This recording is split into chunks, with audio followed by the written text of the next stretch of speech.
It seems you can do anything in American football short of using a Tommy gun, so you mustn't expect me to explain the rules. Players wear so much clothing, it's a wonder they can move at all. I remember walking up to the line of scrimmage, and I looked to the left and started calling a signal, and looked to the right and started calling the rest of the signal, and then I looked straight ahead. Here's the man that you fear most in football staring you right in the face. What he said to me, I can't repeat. The censors would have a ball, and immediately my voice kind of quivered and started cracking. He was the greatest intimidator that ever played football. I don't know how good a football player was. He scared the hell out of people. Dick was an animal. I called him a maniac, a stone maniac.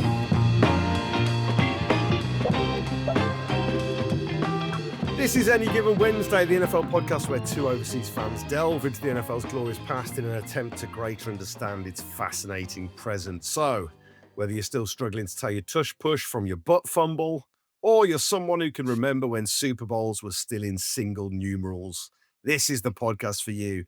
I'm Tom Parry, and if I'm the graceful, balletic running back with an angelic set of feet who can move through defenses like a 4th of July rocket and who many think is just too beautiful for such a brutal sport, then he is the ogre-like middle linebacker who people call the footballing doomsday machine. He's a special kind of man who turns ball carriers into blood and flesh tackling dummies.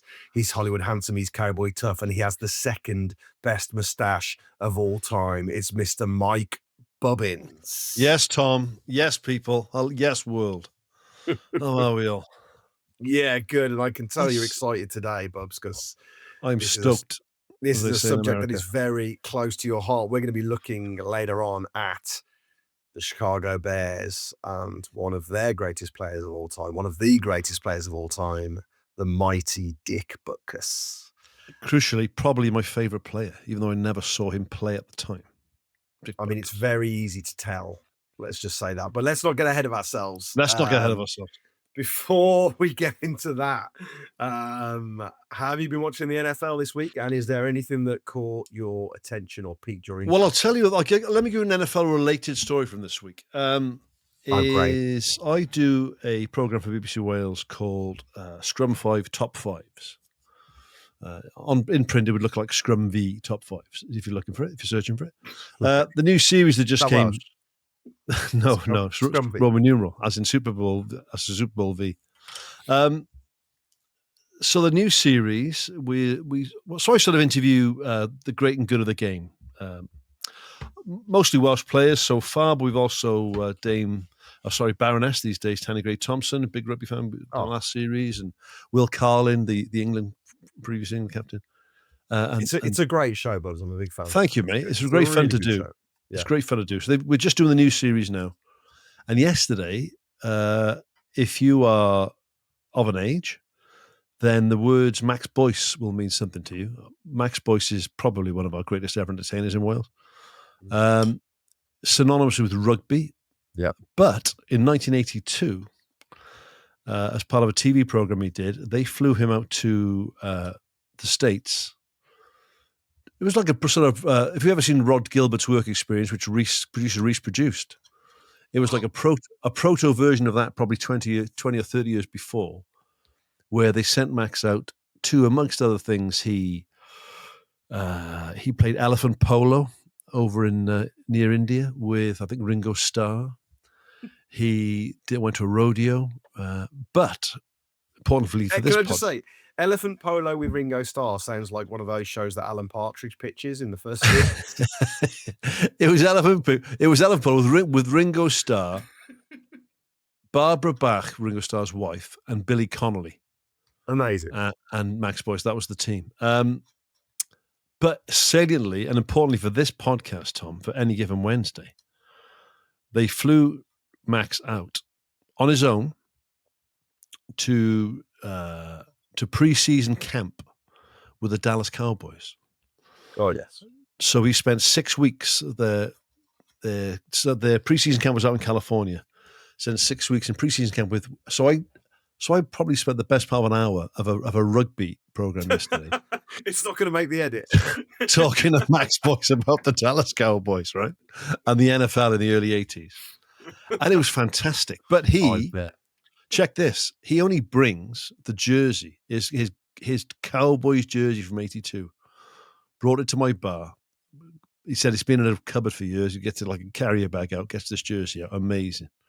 And proceeds to tell me about hanging out with Ed Too Tall Jones. Who else was?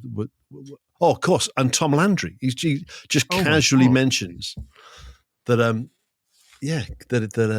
I said, "What's Tom Landry like?" He said, "He was he was really well respected. They were a Super Bowl team at the time. They were probably the best team in the country." Yeah. He said, and Tom Landry says to me after a few weeks of training camp, and it was brutal. He said a proper 2 a day, like 3-hour sessions in the morning, 3-hour sessions in the afternoon. And Max at the time was 40 years of age and had stopped playing rugby when he was like 17, right? Oh my God. He was a folk singer, right? That would have been absolutely brutal. And he said he just called him 10. He said, never call me Max, never call me Boyce, just 10, which was the jersey number. He said, 10, you're too slow, you're too old, you're too weak, but you've got enough wanted to make it. Oh. Right? Which I thought, fair play. Because he said he was, and he showed me clips of him getting absolutely battered, right, by people.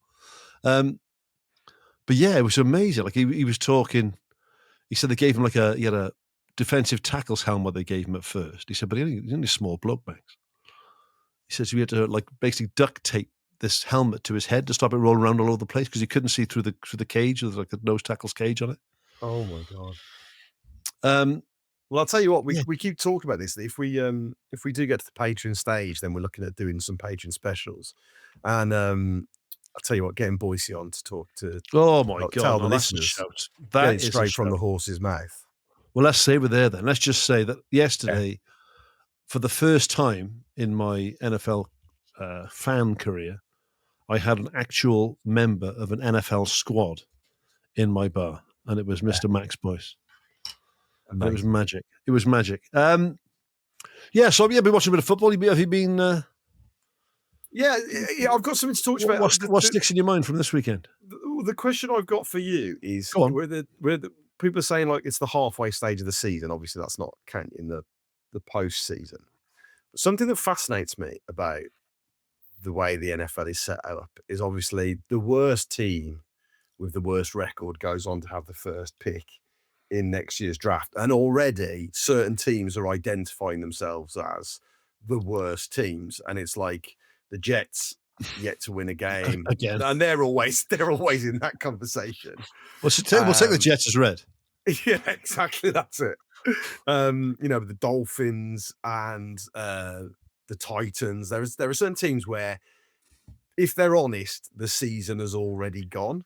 And then a question starts to come up, and the word that keeps coming up is, are they going to tank for the rest of the season? Or do you decide this season's a write-off?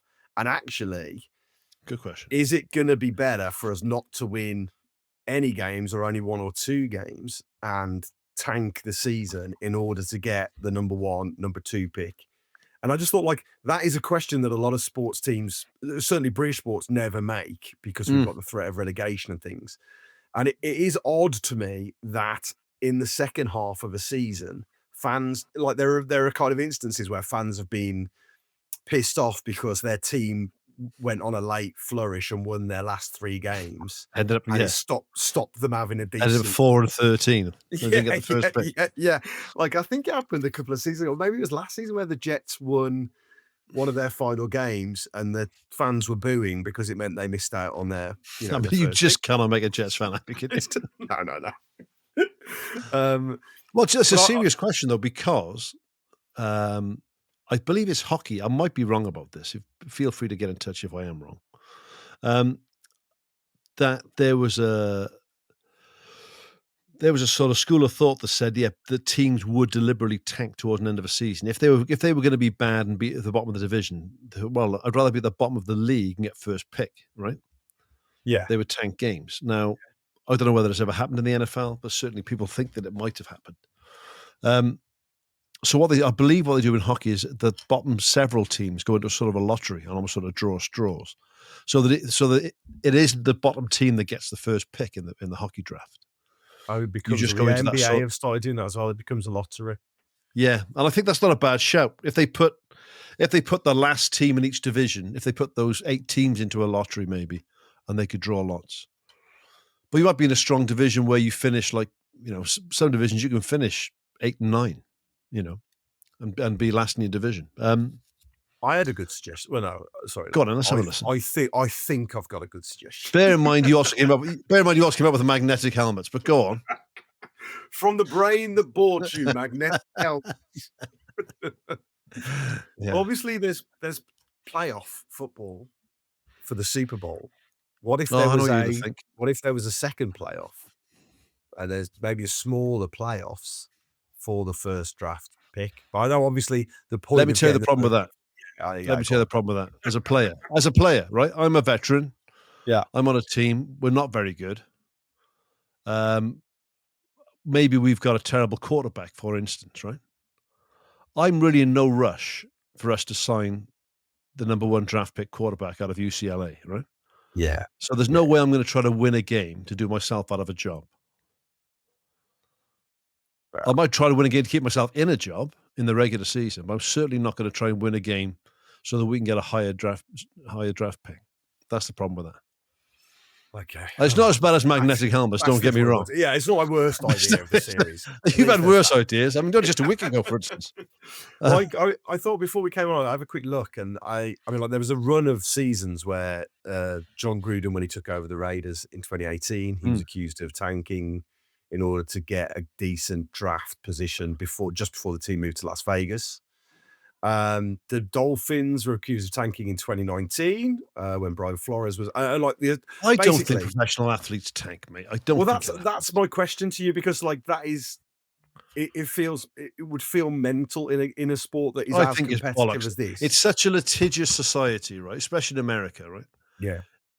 You're trying to win games, right? Because even if you don't stay on that team, you want to at least have a chance of going somewhere else to play, right? I'm not going to tank a game, like I said, to try and get higher draft picks. And if the owner says to me, "Listen, we need you to tank," it's more than the life. Well, yeah, but all you got to do in that situation is record that, and then you turn around and say, "Listen, well, I'm going to go to the press with you telling me to tank," which is if you look at what's going on in the States now with basketball. Yeah, I mean, that's a criminal offense. It's not going to happen. It might be alluded to that it would be good for you if we didn't win the last couple of games, but I don't think it happens, mate. I think there's, I'm sure that individual players over the years because of gambling syndicates or owners or pressure from other, various outside forces might not play to the best of their ability, might throw the occasional play, but I don't think teams tank. I don't think it happens. I think they might switch off. Yeah, there was one. This is the incident that interested me. The Philadelphia Eagles faced allegations of deliberately losing the final game of the 2020 NFL season. They were only down 3 points against Washington, and at the start of the fourth quarter, their head coach Doug Peterson took Jalen Hurts off to bring on backup Nate Sudfeld. Jalen Hurts was healthy, and they went on to lose the game 2014. As a result, the 4-11 Eagles moved up from 9th overall to 6th overall in the 2021 draft, whilst Washington clinched the NFC East, which the Giants would have won if Philadelphia had beaten Washington. Yeah. So that, like those kind of moments, you kind of think it's often disgruntled fans of teams that would have won a division or would have gone to the playoffs. Yeah. That are the ones that throw in the accusation. I'd like to believe it doesn't happen.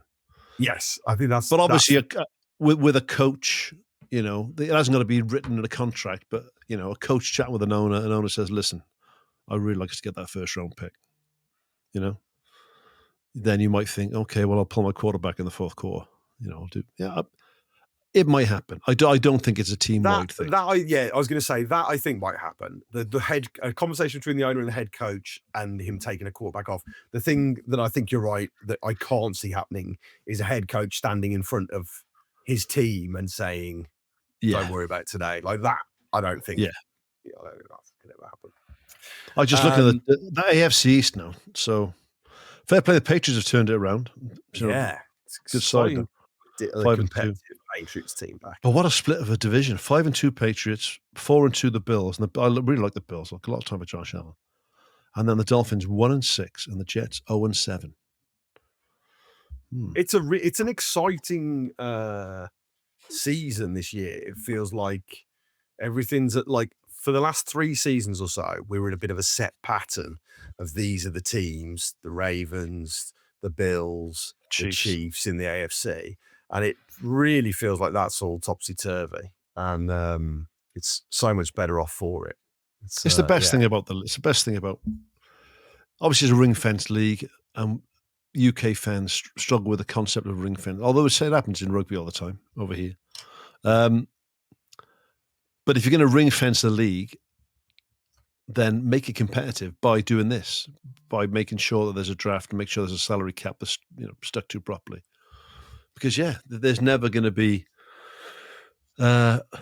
We joke about the Jets, but I can remember when the Jets had good sides. I can remember, before my time, obviously a long time ago, they won a Super Bowl. But I mean, I can remember good Jets teams.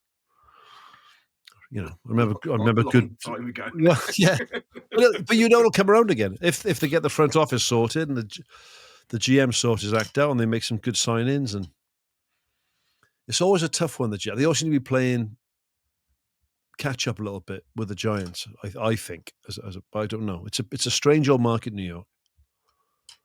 Yeah, it's a very high pressure place to play. A very high pressure place not easy for you to say. So with that in mind, I've got some emails to read out for you. Let's have them. We've been loving all the correspondence, guys. As always, get in touch. Any Given Wednesday pod. We're on Facebook, TikTok, Instagram, YouTube. Speak pipes if you want to send in a voice message that we play out, and an email, which is in the links below.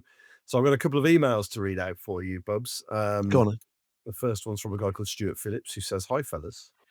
I just wanted to thank you for your episode exploring Lawrence Taylor. It was a real tonic following the gut-wrenching and avoidable loss to the Broncos this week. The Giants, did they ship something like 33 points in the fourth quarter against the Broncos and missed 2 extra points kicking? With their ex-kicker. Insane. Has he been sacked yet? I mean, it's only maritime. It's only maritime, surely. Yeah. Stuart writes, I started following the Giants in the late 80s as all of my school friends at the time were Dolphins, 49ers, or Phil Bears Simms, fans. Mark Bavaro. Yeah. It feels to me like they were the franchise, weren't they? Dolphins, 49ers, Bears, Giants. In the late 80s. Washington. Raiders. Yeah, Washington. I went for the Giants as they played in blue, and I still prefer the darker Giants helmet logo to the modern new NY one. Although with the old Giants on the side. Yeah. That was a nice logo. Nice and simple.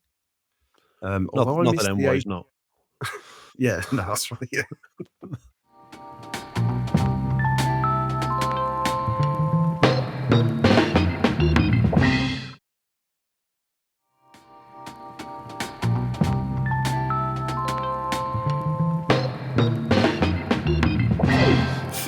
Although I missed the 86-87 Super Bowl season, I soon became aware of LT and Carl Banks and loved the defense-minded coaching of Parcells and Belichick and the way they controlled the clock.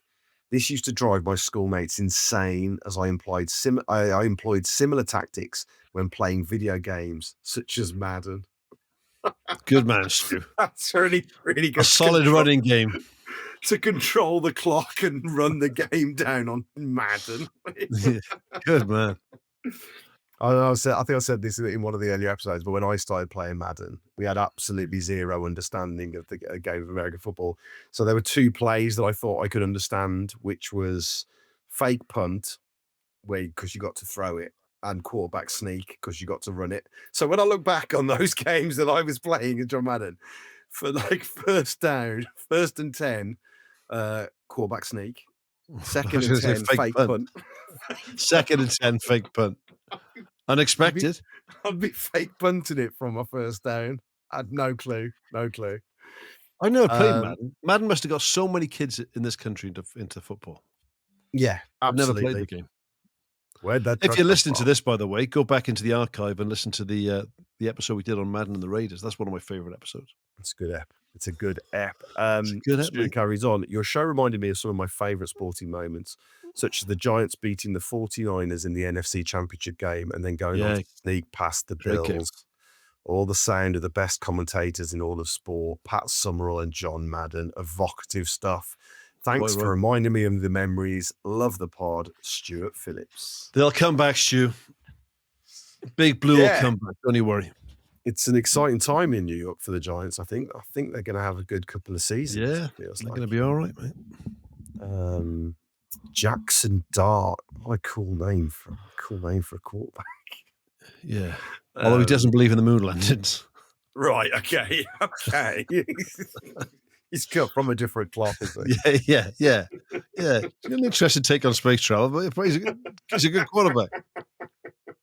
Yeah, and Cam Scatterbo, he's a good running back, but yeah, don't ask him about the pandemic. You won't like his opinions. I love the way Scatterbo runs. Talk about old school. Yeah. He reminds me of Larry Zonko, and Larry Zonko, I think he's the only running back that I've ever seen get an unsportsmanlike conduct penalty for unnecessary roughness as a runner. He should lower the boom when he was running into people. Yeah, he wants the contact, doesn't he? Scatterbo is cut from that cloth. Yeah, totally. And a nice short one here from Kevin. Kev writes, afternoon, guys. Still have my old team Cincinnati Bengals from the old Channel 4 days. We have never won the Super Bowl, but have got to a few. Maybe you could do a feature on them on a future podcast. Regards, Kevin Kremen, Bengals and Watford. Oh, Kev Kremen, yeah. Fan. I do pick him. Bengals and Watford. Oh, it's a long life, innit? Long, hard life being a Ken Bengals Anderson. and Watford fan. Great uniform. Great uniform of the Bengals. One of the great uniforms. My mother, God rest her soul, she couldn't remember the name Cincinnati Bengals. Right. And always just called them the Bengal Tigers whenever they were playing. Yeah. Nice. I love that uniform. So Chris, what's his name? Kev. Yeah, Ken Anderson, wasn't it? Yeah, Kev Kremen. Kremen, but Ken Anderson was the one of the. I think Chris Collinsworth played for the Bengals too. They've had some good players. Yeah, it'd be worth us. I mean, obviously, we're going to work our way through every franchise, so we're going to find something to talk about with the Bengals, and we'll look at real sort of hotbed of football, Ohio. You know, that sort of Ohio, Pennsylvania area, often called the Rocky college game is huge there, isn't it? The Rocky Cradle of football. Often referred to that area. Yeah, the sort of steel towns and coal towns, and and I mean, I only know about the recent Cincinnati Bengals teams where you've got a hell of a quarterback in Joe Burrow. Perhaps I think wasn't Ocho Cinco Bengals, wasn't he? Yeah, I think he was. Yeah. Well, don't worry, there'll be an episode coming soon. We'll do a delve into the Bengals. But thanks for your email, buddy. Keep them coming. Let's get into this week's topic. Each week now, we choose a different team from the NFL and focus in on one interesting aspect from their past. We will find one about the Cincinnati Bengals, we promise. Well, I was just looking up, so I was double guessing myself. But yeah, so Chad Ochocinco, played for. He's 47 now. My God, time is rattling past. He was a Bengals player, good player. Changed his name to Ochocinco too, the old 85. Like that. Oh, really? Yeah. Ochocinco, 85. So I'd have been, my rugby number was 7. I'd have to do it in Welsh. I'd just be Mike Scythe. Yeah. What number did you play in football? It's cool, mate. I was 2. Yeah, he'd just be Tom 2. It's less good, isn't it? That's the worst one. It's not as good, like. Tom. Yeah. Spanish, Tom Dos. Just sounds like I'm playing with another person called Tom. And that's Tom too. We'll do a Bengals one. We'll do a Bengals one. We'll do them all. Yeah. This week's franchise is a great franchise, let's be honest. I know they're one of the Packers' rivals. I hate to say it, but you're right. There's something beautiful about the historic franchise of the Chicago Bears, and we're choosing to look at someone who's not only one of their greatest players of all time, but one of the greatest players of all time, and also a personal hero and role model of yours. We'll be looking at the late, great Dick Butkus. There we go. What yeah. mate? So when you're starved of football as a teenager in the UK in the 80s, and you got your weekly fix of football, my mother got me a tape, NFL Crunch Time, the NFL's hardest hitters, right? Great. And that was the first time that I'd been exposed to NFL films, Steve Sable, the wonderful voice of John Facenda, and the players on that tape, and it's basically it's 5 defensive players and Larry Zonka, like the hardest hitters of all time. That's why I knew that little Zonka fact earlier. I think it's I think it's Pat Fisher from Washington, Mike Curtis, Randy White from the Cowboys. Who else is on there? So obviously Larry Zonka. And we've got. You still get that? Have you still got that tape, or does it still? Have you tried to track it down? I've got it on VHS. You can get it on YouTube now, but it sometimes gets taken down when it gets put back up again. So on there is this man, Dick Butkus. Now, at the time when I first saw this, I'd have been a 14 or 15-year-old angry rugby player who loved the NFL. And I just saw this and thought, yes, please. And I thought Dick Butkus was it. Yeah. And obviously he'd retired by that point because I never got to see him play. Yeah. And it was before the internet, so I couldn't go back and watch old clips of him. But I just used to watch that Crunch Time to death, literally until the tape ran out, and in the end it was useless. And then I was playing. I'd gone to university, and I got mentioned to a friend of mine one day about Crunch Time. We sort of bonded over it, and he gave me his copy. Oh, and then I played that to death. So I've played 2 VHS copies of Crunch Time to death. That's great. And the Dick Butkus on there is just so it's probably a 20-minute clip, or just under 15, 20 minutes of Butkus. Yeah. And then that kept me going until someone was good enough to invent the internet. And then purely to help you watch more footage of see more Dick Butkus. And I mentioned on the other pod I do on Distant Pod there, I mentioned Dick Butkus, and it's weird for a Packers fan because I'm obviously a Green Bay Packers fan. Yeah, they are. If you don't know anything about the NFL and you listen to this as a new fan, they're the same division. They're big rivals. It's probably the longest, age-wise, the longest rivalry in the National Football League. So they've played each other the most times, I think. Yeah. Actually. Yeah. And I think 2 of my favourite players of all time, Dick Butkus is probably my number 1. And then Walter Payton is right up there as well, right? 2 Chicago Bears. Yeah, that is weird, Bubs. So I mentioned it. I mentioned it on the podcast about Dick Butkus, and one of the listeners got in touch, who was a lovely fella, and showed me this picture of a Dick Butkus signed football in a case, right, with the certificate and all the stuff. I said, "Oh my God, how'd you get that?" He said, "We were in Las Vegas. My wife won it basically at a casino. I think she won this football." I said, "Oh, you lucky thing. That is amazing." He said, "Well, listen, I'm not a particularly big NFL fan. Do you want the ball?" Oh. I said, "I would absolutely love the ball, yeah." So fair play to Gare. He sent me the football. So in my bar is my signed Dick Butkus ball with a certificate in there. Oh, amazing. In a case. Yeah, pride of place. And then I did a gig for my old school, asked me to go down there and do a presentation for their awards night. They've got a new building built, so Barry Boyce Comprehensive became Whitmore High School. They asked me to go and do their awards evening, which I did. They asked me if I want what I was going to charge. I said, nothing, it's my old school, I'm not going to charge a fee. So the deputy head, at the end of it, turns out he's a podcast fan, gave me a Dick Butkus shirt as a thank you. So I got a Dick Butkus shirt and a Dick Butkus ball in my Green Bay Packers bar. Sorry, the ghost of Dick Butkus. You're surrounded by Green Bay paraphernalia, but I just love the way he played, Tom. And have you been to Chicago? No.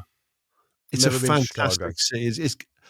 We sort of get a weird, skewed view of it at the moment on the press because of various things that happen in America, right? Yeah. I was there in November, and don't believe the hype. It is I was going to say, was there chaos in the streets? Not in the slightest, mate. It is a brilliant city, Chicago. Yeah. Funny people, great sense of humor, great food. They love a beer. They love a pizza. They love a hot dog. Yeah. They're sports mad, you know?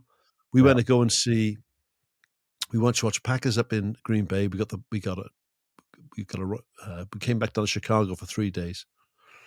Went to go and see the Blackhawks play hockey. Went to go and see the Bulls play basketball. And then we did a walk around. It's freezing cold up along the lake and then around Soldier Field. Beautiful looking stadium. How they sort of put that new stuff inside the old stadium. I know they've got the plans to redevelop and build that new Chicago stadium. Yeah, they're going to move out, aren't they? Yeah, part of me thinks why. I just think it's iconic, Soldier Field. Yeah. And if you ever get a chance to go, don't listen to the news. Chicago is an awesome place. We had a great time there. One of my best nights out ever in Chicago. But they're sport mad, and when you get to Soldier Field, there's the Walter Payton statue outside. You know. Yeah. And I thought, oh, hello, and Great. obviously, I think because I remember watching Saturday Night Live back in the day, and there was the Chicago Bears fan sketch. You know, Ditka, hate the Bears, Ditka, the Bears, Butkus, the Bears, Butkus, Ditka. It was all that sort of, blue collar, what they call smash mouth football. Yeah. You know, you'd be hard pressed to think of a really cannon-armed quarterback with some fantastic receivers. I mean, they've had good receivers, Dennis Gentry and other people, but they've always been like a run-based, defense-based team. And I love that. Part of me just thinks, yeah, go on. So they moved to Soldier Field in 61, and then in 1965 they drafted Dick Butkus. They also drafted in the same year Gale Sayers. And I wish I'd seen him play. Everyone who ever saw him play said he was incredible. I mean, that if blew a knee out very young. In the introduction, when I talked about being a running back who was too beautiful for the game and this balletic kind of player, that's who I was referring to. Yeah. They kind of talk about, there's a great footballing life online about it's Gale Sayers and Dick Butkus. It's very emotional. I had me in tears this afternoon. And Gale Sayers, they're both passed away now. But the way they talk about him as just this, well, everyone keeps using the word beautiful. Like everybody keeps saying like the way he moved, and it was like he was running on water, and he was just. Well, it wasn't even when running backs played like that. Yeah, yeah. It was all sort of very north-south and very, cloud of dust, and just aim for a chink of daylight in the line, and yeah. And Gale Sayers, I never saw him play, but I've seen clips of him, and I listened to people who watched him play live just talk about the way that he ran the football. He comes across so incredible well. I mean, like he had a saying. He said, "Just give me 18 inches of daylight. That's all I need on the pitch." And I think, I really want to do another episode on Gale Sayers and Brian Piccolo and Brian. We can do what we like, mate. It's our podcast. Yeah, we definitely need to do that because it's such. Let's just decide it now. We're just going to do it. Yeah, well, let's watch Brian's song. Let's chat to the boss. And do an episode on that. Reese, all right with that? Reese said yes. That's fine. Yeah, we can all do great. That. We'll do great. It. But you've got, he's a very emotional man. Gale Sayers, and he was he had some incredible seasons, then got injured and was never the same again, and it's because the doctors young too, they showed him to. Yeah, like if he'd had today's doctors, he would have been fine. He'd have been straight back in, but they butchered his knee, and when he can't talk about it without getting tears in his eyes. And it's a really emotional documentary. But then how did that team not win a championship? It's insane because they talk about Gale Sayers and Dick Butkus as thunder and lightning, and you've got Gale Sayers over there as lightning, and then over here you've got Dick Butkus, and oh my god, he does look. He's a man mountain out there. Well, this is the thing. Last week about LT, but the scale of Dick Butkus, the width on him. It's a fool's errand, right, to compare eras always. And people say, would so-and-so have survived in this era? Would so-and-so have survived? Right. They say, yeah, but look at the size of players today. Mate, all you can play are the players that are playing your sport at the time you're playing your sport, right? Yeah. And Dick Butkus at the time, right? And he would be perfectly sized as an outside line, as a linebacker now, possibly on the outside, but I don't know. But he was a massive man. Like I didn't realize how big he was in high school. I watched another documentary. I watched a few Dick Butkus docs for this part. Yeah. I can imagine. And when he went to high school, like, he never sort of played organised football till he got to high school. And he had to take 2 buses to get to school because he wanted to go to school that had a good football program. Right. But they showed him, and he was like a man playing against boys. Like he was a big kid who wanted to become a big man. Played a bit of both ways, played a bit of tight end. So he had good hands. I mean, you watch the number of times he intercepts balls, Butkus. Well, that's again. There's echoes of LT in that sense of when you see his impact playing, you see him just crushing people, and he would say that. He'd say, "I don't want to tackle someone, I want to crush them." Well, it's just this violence, but then to go with that is this incredible footballing brain, and like you said, great hands, and like his interceptions, his positioning, he'd be able to drop back and disrupt the play just as much as, so he wasn't just this battering ram. He had nous as well. Yeah, but I'm one of those players who would do anything to win. Like on that Crunch Time video, a fellow called Tinkelhoff, who played, I think he was centre for the Lions. He said Butkus would do 2 things. One is he would come up to the line of scrimmage and go, hut, hut, hut, hut, trying to, and they're not allowed to say that, right? You can call signals, but you can't say hut, right? Yeah. And he said Dick just didn't get that. He's just trying to put you off all the time. And then his party piece was to spit on the centre's hand, right? So that you would snap the ball back to the quarterback and he couldn't get his grip properly because he'd gommed all over the ball. Which is just... He sounds like an absolute nightmare to play against. Basically. Oh, but I love players like that. Well, so that's the real. I can tell why he's the real sweet spot for you, because he is a complete animal on the pitch and a complete nightmare. And like there's talk of like fingers in the eyes and biting and late hits out of bounds. And there's a guy, Deacon Jones talks about him on the podcast. He goes, Dick was an animal. He was a well-conditioned animal. And every time he hit you, he tried to put you in the cemetery, not the hospital.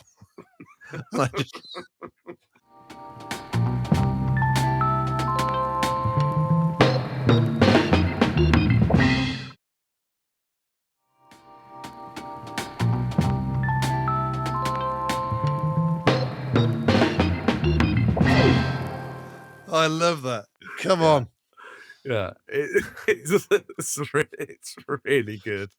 And there's tales of him like hitting a metal football sled in training so hard that he breaks the sled, and there's like metal pieces hanging off it. And you get to a stage where also you're gonna, anything that's attributed to you, you're not stupid. You're in show business, right? You're in football, the NFL. So you just start saying yes to everything. Is it true that you really broke a metal sled in half? Yeah, that was me. That was me. Oh, big time. I'm not sure how much of that stuff's true. I don't care. He had like this mystique. Oh, incredible.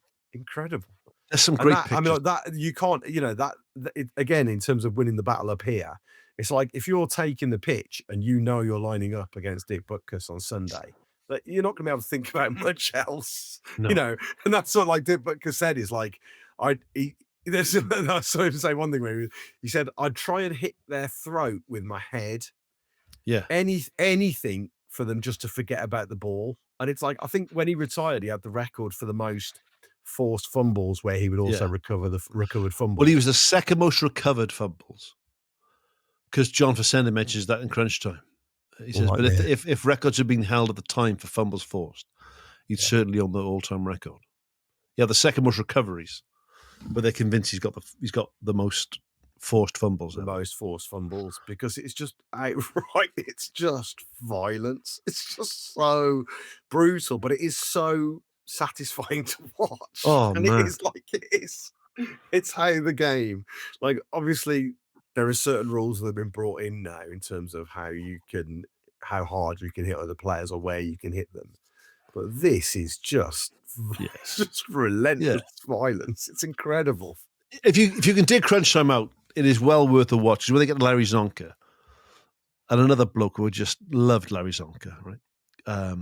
And a similar look, that sort of the big moustache and the dark hair. Let's be honest, I love a moustache. Right? Let's be honest, we're talking about the moustache. And Larry Zonka says, because Dick Butkus went into films and television after he finished football. But Zonka was like the perfect season of the Cowboys, and was the front page of Sports Illustrated, and everyone knew Larry Zonka, right? So he said, he goes, it's interesting. He says, back in those days, people used to ask him if he was Zonka. Now people ask me if I'm Butkus. That bothers me. I thought, go on, son. Imagine seeing those two go at it. Awesome. Oh, incredible. And there's always go on. It's always a balancing act with football, isn't it? Because we're family men. We're nice blokes. I don't want to see people injured long term. No. But goddamn, I love watching some of those. It's the purity. Do you know what I mean? It's the guilt of it. Yeah. It's like I like watch boxing. I'm thinking, why am I watching this for? But it's great though, isn't it? Yeah. And but some of those football, like that sound that goes around, and it's how Butkus finishes up his autobiography, but that sound, and you still get it now. Where I haven't read the book. Is it good? He reads it in this documentary, and I was like, oh, you've got to read the book. Oh yeah. But it's that sound that follows when someone breaks the line and a linebacker just crunches them off their feet, and you hear the whole stadium go, "Ooh!" It's loud. He said, "Whenever you hear that sound, I hope you think of me." So Dick Butkus finishes his book by saying. There was a great quote where a reporter asked him if he was as mean as the rumors suggested, and Butkus replied, "I wouldn't ever go out to hurt anybody deliberately, unless it was, important, like a league game or something." Like a league game. Do you watch some of the? I mean, him like trying to wrestle people's helmets off on the floor. Yeah. Him. But this is, I think, the thing I loved about him was I've always loved people who can flick that switch, right? So when you're on the field, you're an absolute maniac, and you'll do anything to win. You love the pursuit and the battle and the challenge of it, and all the skullduggery that goes along with it. But then when he came off the field at the end of that, at the end of the game, when you see him off the field, he just comes across so well all the time. He was great in interviews. He seemed very genial, very approachable. Just seemed like a lovely bloke you want to spend time with. And obviously, he did a lot of TV, and a lot of it was comedy. A lot of the stuff he made was comedy. Yeah. A real family man, a gentle giant, really, had a very happy marriage. And there's people like really great father.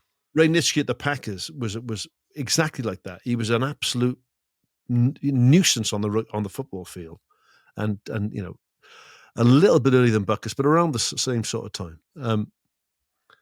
But was a real family man off the field, and they adopted lots of children, and I love if he was like that. If Dick Butkus was like that in his day-to-day life, he'd be an objectionable person, right? That's the thing. You'd be a bully and a weirdo and a psychopath, right? But the fact that when you play football, you're just all in. But then when the whistle goes, it's like one of the reasons I love rugby is you can have a ding dong all for 80 minutes, and as soon as the whistle goes, shake hands and go and have a beer together, right? Yeah. And that's what Butkus strikes me as. Yes, is exactly how he comes across. It also helps. I'll send you a photograph of my dad. I'll see if Reese can put it on. Yeah, my dad playing rugby around the same time that Butkus played football looked like the same person. Right. Yeah, I was going to say I can imagine. It's funny to see it. Like I just thought, and I think my dad played rugby the way that Butkus played football. I like to think I did as well. But yeah, what Butkus had, and we mentioned with LT, it was the same. It's the same thing, right? And there were a lot of comparisons drawn between these two all the time. And I think probably the way that defense is set up later on, then Butkus maybe would have been an outside linebacker, but he read the game so well.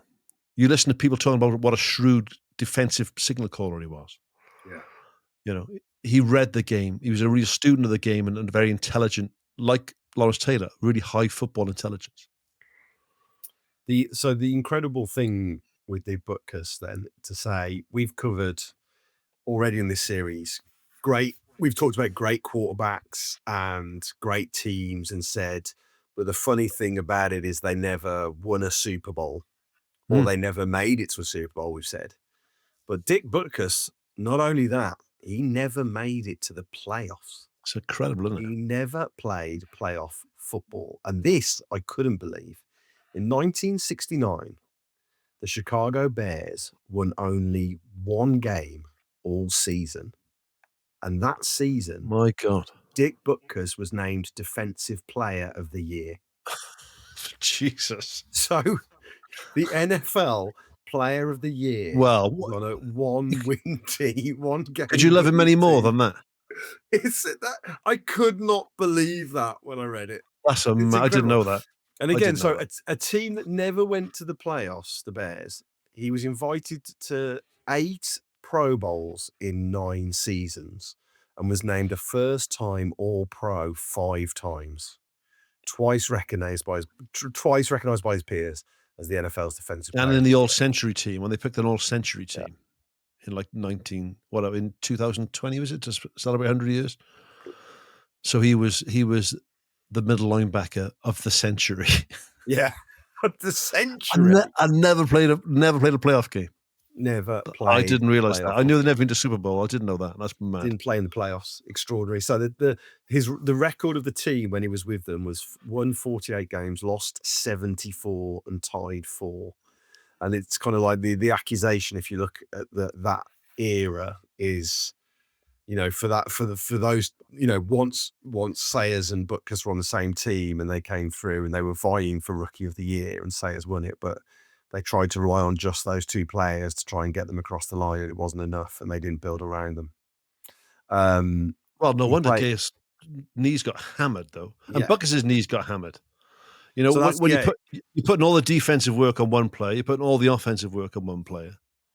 And he was in, as you know, he'd be in there every snap. And they played. We look at Butkus's hand. You see him I love some of those old black and white photographs on the sideline. In the old sort of hooded sort of overcoats they'd wear when it was. I've been in Chicago when it's -20 and it is effing cold, right? Imagine playing football in it. And there's a close up of his hands and fingers at one point, and they are just bloodied and gnarly and proper. Like skin ripped off all the knuckles. Well, I watched a little clip, and it was in the studio with Howie Long and a few other people. Talking about Dick just the week he died, and they were genuinely gutted. You could see that, right? And he's one of those people. It's weird when you grow up, and I never, like I said, I never saw him play a full game on TV, or certainly not, obviously not live, but not even on TV.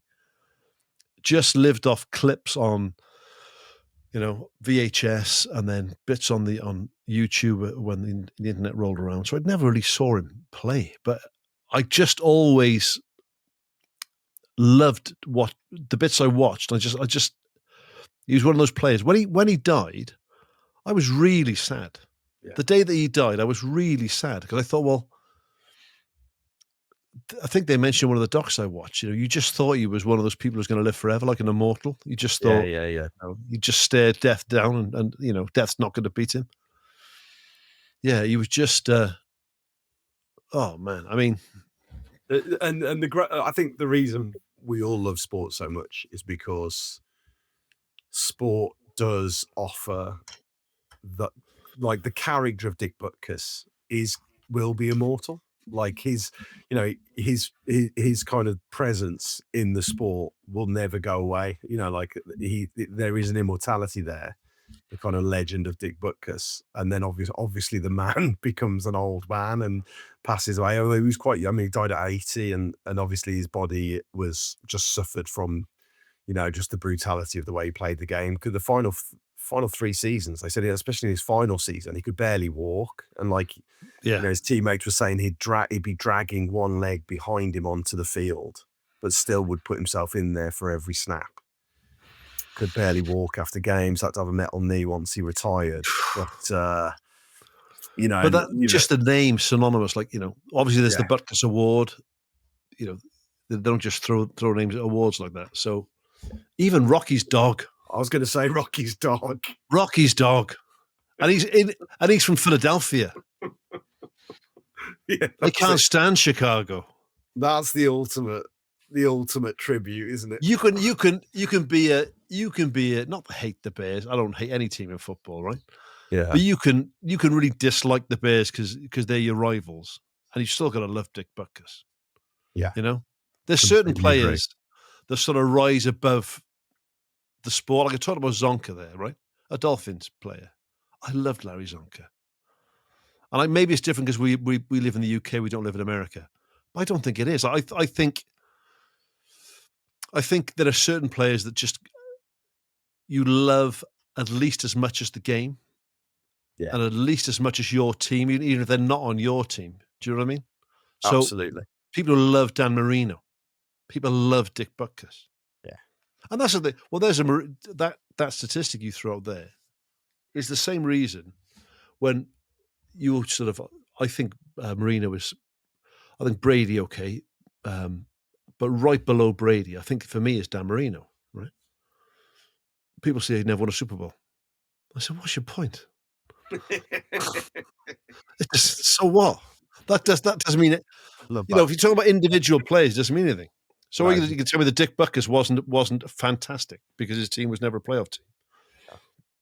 An amazing player. And yeah, exactly that. And how he conducted himself. There's amazing coverage of kind of him post-retirement, spearheading campaigns about not taking steroids amongst young players and going and coaching current NFL players on preparing for the second act of your life and saying, like, you'll get to the age of 35 and you've got to find what you love doing second best and pursue that. Oh, And what a it's nice. yeah, I loved it. Really struck with me, that did. Find out we love doing second best. That's not. Yeah. I need to do that, Tom, fairly I quickly. know. So as a former sketch comedian, I'm on my 4th or 5th best thing now, I think. I just looked at here now. I'm just on Wikipedia. I just clicked on film and television career, right? So check this. I know we got to wrap up soon, but The Longest Yard, 1974, one of my favorite films, by the way. We should do a special on that. Maybe a Patreon special on The Longest Yard. That's the boss. Cry Onion. Some of these I've never heard of. Mother, Jugs and Speed. These are films. Gus, Superdome, Cracking Up, Johnny Dangerously, Hamburger, the Motion Picture, The Stepford Children, Spontaneous Combustion, Gremlins 2, The New Batch, Necessary Roughness, Any Given Sunday. Oh, yes. Then TV shows such as Blue Thunder, My Two Dads, MacGyver, Hang Time, Emergency, The $6 Million Man, Murder, She Wrote, Matlock. Yeah. TV movies like Brian's Song, Teddy Bear's Picnic. Brian's Song's a great film. I watched that $6 Million Man episode that he was in the other day, and it was fantastic. Because the makers of it obviously thought, how can we get Steve Austin, aka the $6 Million Man, to play football with Dick Butkus in this episode? And I don't want to spoil it for you. Watch it, because when they finally get the better of the bad guys, it is what I would call TV gold, right?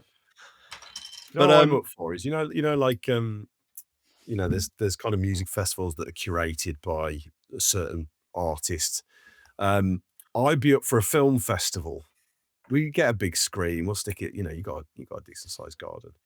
We'll work our way through all the films of Dick Butkus, because I want to watch. I want to find out what Cry Onion is. I want to watch Mother, Jugs and Speed. I want to watch Hamburger, the Motion. I'll be honest. Mother, Jugs and Speed could go either way there, couldn't it? We won't start with that. We won't open with Mother, Jugs and Speed. We'll start with The Longest Yard, and we'll could be find that one out later on. Yeah, it could be Sex, Drugs and Incest classic, that one. No, we should do, mate. I tell you what we should do. Yeah, go on. For the listeners, right? What about next year? We do like a movie day. Yeah. Yeah, invitation only, possibly. Who knows? Or maybe Love that. a lottery. And we can watch The Longest Yard, and we can watch Any Given Sunday. We'll choose the listeners with Rudy, the worst losing record, and then perfect. Yes, the worst listeners. All the worst listeners can enter a lottery. Listeners have to tank. If you're rubbish, yeah, crap listener. then we'll see how we fare. I love that, Bubs. What a great chat. Thank you, mate. Your great topic to choose. And listeners, go out. There's loads of footage out there online. Go and check out Dick Butkus. You will not be disappointed. 1,020 tackles in his NFL career. 1,020 in 9 seasons. And everyone a peach. Oh, Absolutely. We're going to take victory formation. Get in touch. Let us know if that struck a chord with you. I mean, are there any players that play for, teams that you're not supposed to like, but you can't help but love those players? Let us know who those people are for you. Could be in the modern day NFL, could have been from back in the day. Again, get in touch with your franchise and who you think we should, topics that you think we should cover. Most of all, if you're enjoying what we're doing, and I hate to be the person who has to say this, but like, subscribe, review the podcast, but most of all, recommend it to other people. If you're in a WhatsApp group with other mates who like watching the NFL, let them know that this is happening and they might enjoy it, because we'd love to keep growing. Yeah, don't be a dick. Spread the word. Don't be one of the worst listeners who are going to get invited to our film festival. Be a Butkus, not a dick. Oh, there we go. We've got a catchphrase. Yeah. There we are. It's the catchphrase. We'll get a t-shirt printed. Be a Butkus. Be a Butkus, not a dick. Any given Wednesday. Mike, victory formation. Have a great Tom. Take care, pal.